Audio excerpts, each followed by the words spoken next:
My name is Anthony Stonecipher. I live in Alamogordo, New Mexico. I'm a 100% disabled veteran who struggles daily to be the father I never had.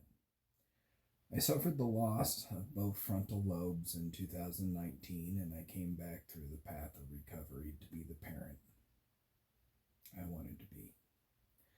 Other videos ask you to like and subscribe to support their channel, but if you really want to support me, hit the like button and share this video until somebody forwards it to the media. The purpose of this video is to help other New Mexico parents know the law should they ever face this nightmare situation. So here's the situation. Approximately 1800 hours, my 9-year-old daughter told her mom a story during a Skype call. Her mom told her to tell a teacher. The next morning at about 9 a.m., my daughter sent an email to her teacher with some embellishments. As a mandatory reporter, the teacher called CYFD and reported possible excessive punishment. CYFD sent police officers to my home with no warrant and only allegations. Those officers arrived at about 14:19. They came to my door to take my child. By their own words, they began their investigation by transporting the minor child. The document's author is Officer Torres. Officer Torres is now Deputy Torres. He comes to my door and asks to see my daughter. Officer Rincon tells me I can't know why they are there until I surrender my daughter. Then they threaten to arrest me if I don't hand her over. I tell them they need a warrant or paperwork. Rincon says, "No, we don't."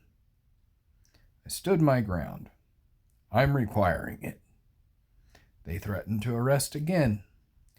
As soon as I said I need to talk to an attorney, they arrested me. So I'm going to let you watch their body camera.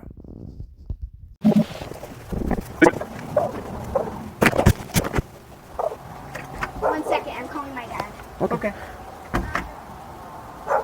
You just want to be careful because there's a camera and there are cameras all over the place.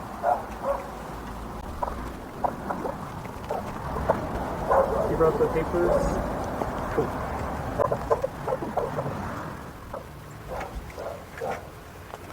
Hi there. Are you Anthony? Yeah. Hi. Could I see your daughter? Why? We have a report for CYFD intake. What? A CYFD report intake? We need to see. Why? We'll explain that once she's here with us. I don't think so. Okay. So I'm we gonna. need to take her to get interviewed by a forensic interviewer. That's what's happening next. If you interfere with that, you could be charged for obstruction of a child abuse investigation. Well, you need a warrant, paperwork. Okay, we don't have to do that. Yeah, I'm requiring it. Okay. So we'll ask you one more time. Will you please step out here so that we can take her for a forensic interview? I'm on the record here asking for paperwork or warrant that gives you authority to do such. Okay.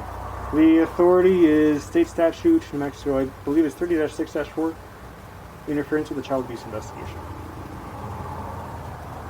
So we can give you one more chance.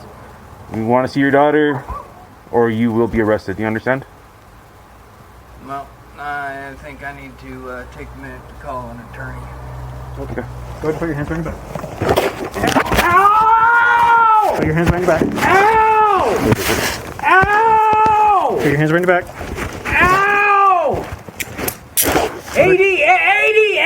ADA, Americans with Disabilities Act, reasonable accommodation. Get your other Excessive force. We are Lawsuit. trying to detain one. Anthony Stonecipher. Go ahead and put your handbag back.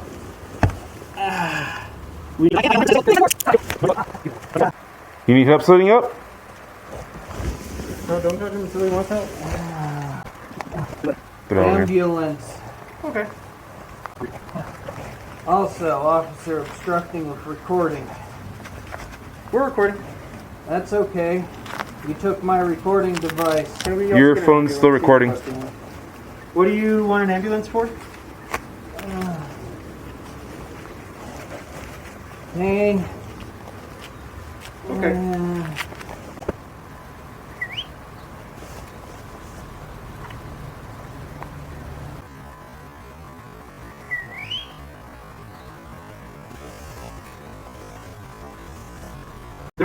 I did not give you consent to enter my house.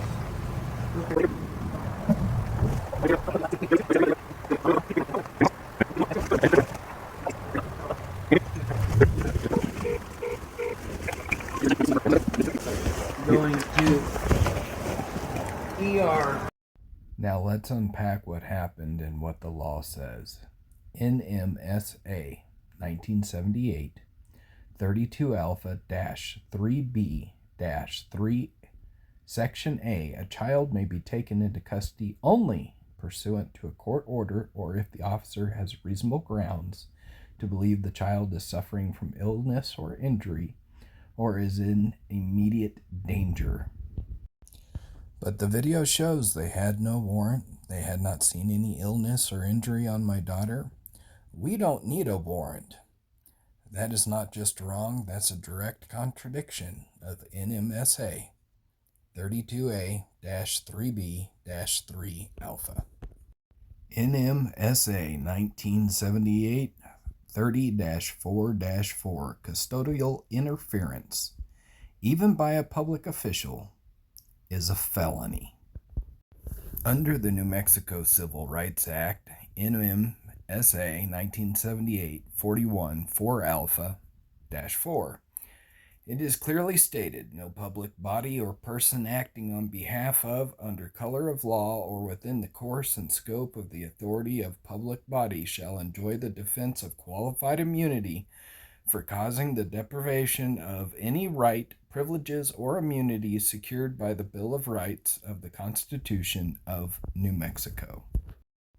The probable cause statement is a confession. I went to 1003 Cedar in the city of Alamogordo, county of Otero, state of New Mexico, to begin my investigation by transporting my daughter. Probable cause statement. Officer Rincon explained to Anthony Stonecipher we were going to take his daughter. If he interfered with our investigation, he would be arrested. Anthony Stonecipher answered no and asked for a warrant. Officer Rincon explained that a warrant was not required. Anthony Stonecipher repeated his request for a warrant. Body camera. Well, I think I need to take a minute to call an attorney. Probable cause statement. Anthony Stonecipher was then placed under arrest for obstruction of an investigation of child abuse or neglect. Children's Court Rule 10-314 NMRA requires that any emergency custody taken without a court order must be supported by a sworn affidavit detailing the basis for the removal to be filed immediately with the court. No such sworn affidavit has ever existed. NMAC 8.10.3.12 Section F, Paragraph 1. Prior to filing any abuse or neglect petition, CYFD interactions with the parents are voluntary. Parents must be informed of the allegations and their rights.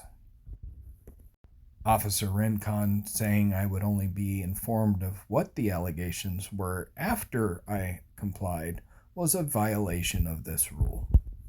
I filed my lawsuit on the 17th of March. On the 18th of March, the city of Alamogordo's insurer contacted me confirming they had received the complaint.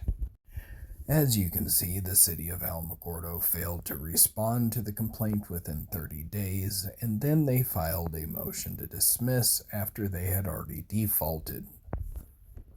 I have submitted a motion for summary judgment, and I am also moving the court to add the city of Alamogordo's attorney and the insurer as defendants. I have regained sole legal and physical custody of my child, but it took 4 years and the recusal of a judge. This is a nightmare that no parent should have had to endure, and I thank you for your time watching this.